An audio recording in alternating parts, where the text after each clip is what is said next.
आज सुनाने जा रहे हैं हम आपको मुंशी प्रेमचंद जी की कहानी परीक्षा। तो चलिए शुरू करते हैं इस कहानी को। जब रियासत देवगढ़ के दीवान सरदार सुजान सिंह बूढ़े हुए तो परमात्मा की याद आई। जाकर महाराज से विनय की कि दीनबंधु दास ने श्रीमान की सेवा 40 साल तक की। अब मेरी अवस्था भी ढल गई, राजकाज संभालने की शक्ति नहीं रही। कभी भूल चूक हो जाए तो बुढ़ापे में दाग लगे, सारी जिंदगी की नेकनामी मिट्टी में मिल जाए। राजा साहब अपने अनुभवशील नीति कुशल दीवान का बड़ा आदर करते थे। बहुत समझाया, लेकिन जब दीवान साहब ने ना माना तो हार कर उनकी प्रार्थना स्वीकार कर ली, पर शर्त यह लगा दी कि रियासत के नए लिए जो नया दीवान होगा उसे आपको ही खोजना पड़ेगा। दूसरे दिन देश के प्रसिद्ध पत्रों में यह विज्ञापन निकला कि देवगढ़ के लिए एक सुयोग्य दीवान की जरूरत है। जो सज्जन अपने को इस पद के योग्य समझे वे वर्तमान सरकार सुजान सिंह की सेवा में उपस्थित हो। यह जरूरी नहीं कि वे ग्रेजुएट हो, मगर हृष्ट पुष्ट होना आवश्यक है। मंदाग्नि के मरीज को यहाँ तक कष्ट उठाने की कोई जरूरत नहीं। 1 महीने तक उम्मीदवारों के रहन सहन आचार विचार की देखभाल की जाएगी। विद्या का कम परंतु कर्तव्य का अधिक विचार किया जाएगा। जो महाशय इस परीक्षा में पूरे उतरेंगे वे इस उच्च पद पर सुशोभित होंगे। इस विज्ञापन ने सारे मुल्क में तहलका मचा दिया। ऐसे ऊंचा पद और किसी प्रकार की कैद नहीं, केवल नसीब का खेल है। सैकड़ों आदमी अपना अपना भाग्य परखने के लिए चल खड़े हुए। देवगढ़ में नए नए और रंग बिरंगे मनुष्य दिखाई देने लगे। प्रत्येक रेलगाड़ी से उम्मीदवारों का एक मेला सा उतरता। कोई पंजाब से चला आता, कोई मद्रास से, कोई नया फैशन का प्रेमी, कोई पुरानी सादगी पर मिटा हुआ। पंडितों और मौलवियों को भी अपने अपने भाग्य की परीक्षा करने का अवसर मिला। बेचारे सनत के नाम रोया करते थे, यहाँ उसकी कोई जरूरत नहीं थी। रंगीन इमामे, चोंगे और नाना प्रकार के अंगरखे और कंटोप देवगढ़ में अपनी सज धज दिखाने लगे, लेकिन सबसे विशेष संख्या ग्रेजुएटों की थी, क्योंकि सनद की कैद ना होने पर भी सनद से पर्दा तो ढका रहता है।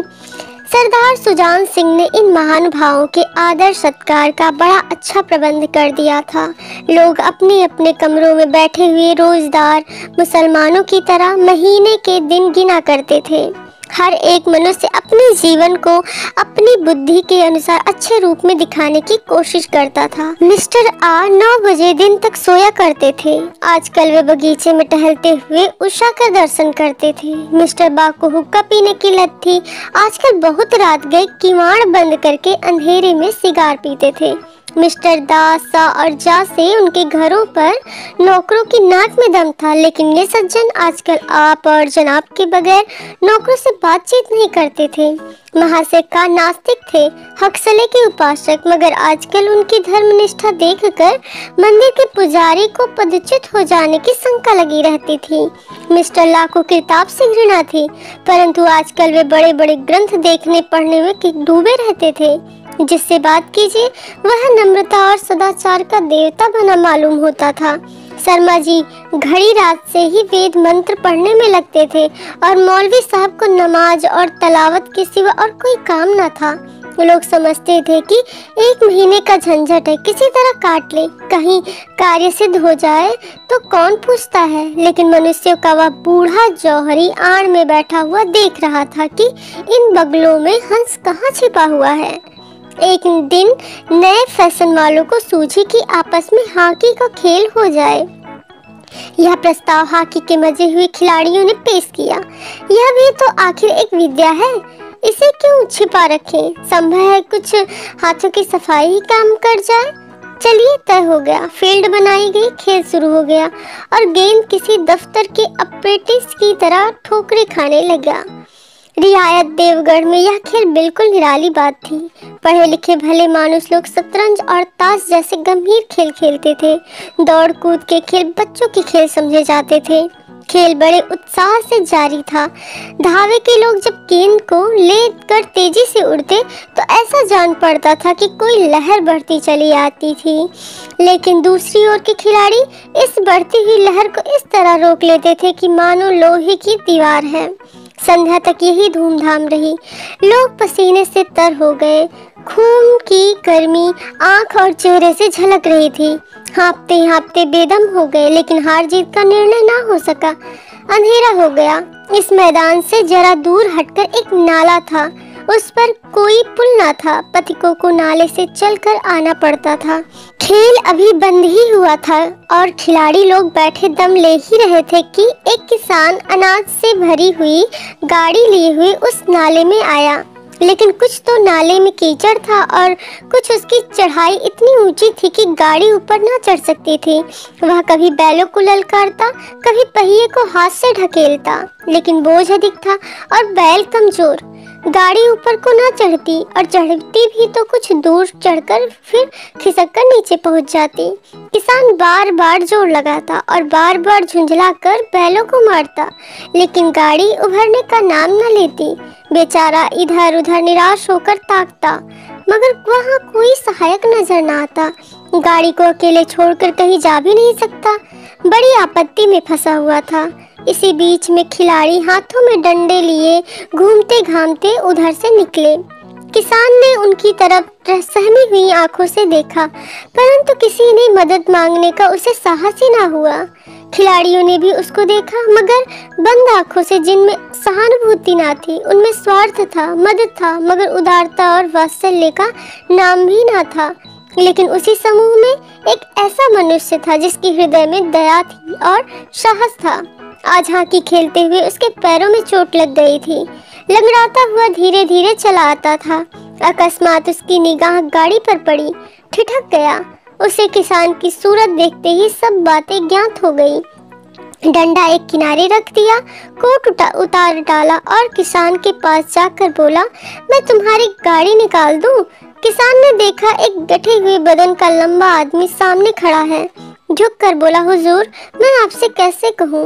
युवक ने कहा, मालूम होता है तुम यहाँ बड़ी देर से फंसे हो।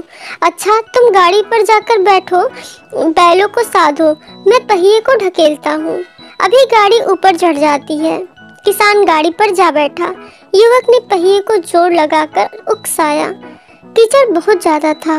वह घुटने तक जमीन में गड़ गया, लेकिन हिम्मत न हारी। उसने फिर जोर किया। उधर किसान ने बैलों को ललकारा। बैलों को सहारा मिला, हिम्मत बन गई। उन्होंने कंधे झुकाकर एक बार जोर किया तो गाड़ी नाले के ऊपर थी। किसान युवक के सामने हाथ जोड़कर खड़ा हो गया। बोला, महाराज, आपने आज मुझे उबार लिया, नहीं तो सारी रात मुझे यहीं बैठना पड़ता। युवक ने हंसकर कहा, आप मुझे कुछ इनाम देते हो? किसान ने गंभीर भाव से कहा, नारायण चाहेंगे तो दीवानी आपको ही मिलेगी।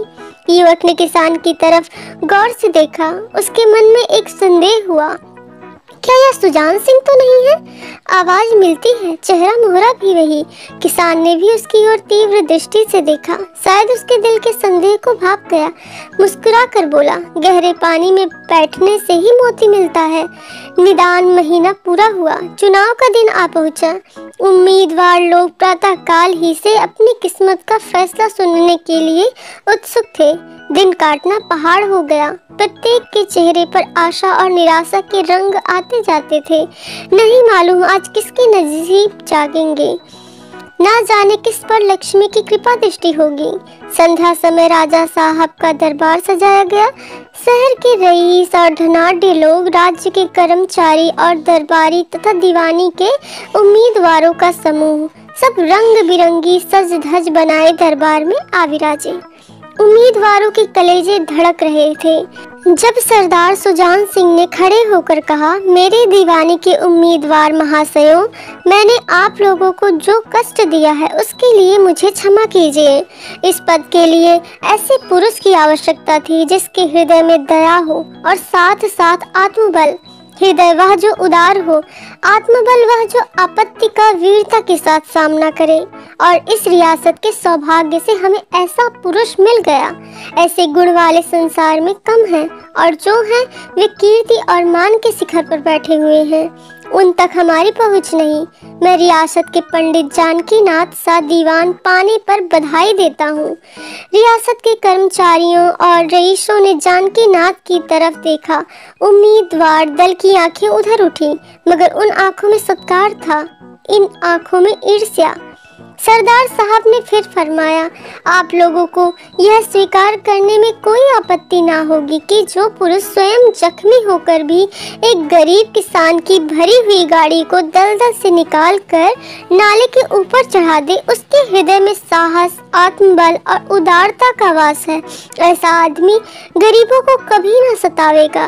उसका संकल्प दृढ़ है, उसके चित्त को स्थिर रखेगा। वह चाहे धोखा खा जाए, परंतु दया और धर्म से कभी ना हटेगा। ये कहानी यहीं पे समाप्त होती है। आपको मुंशी प्रेमचंद जी की कहानी परीक्षा कैसी लगी, हमें ज़रूर बताएं। धन्यवाद।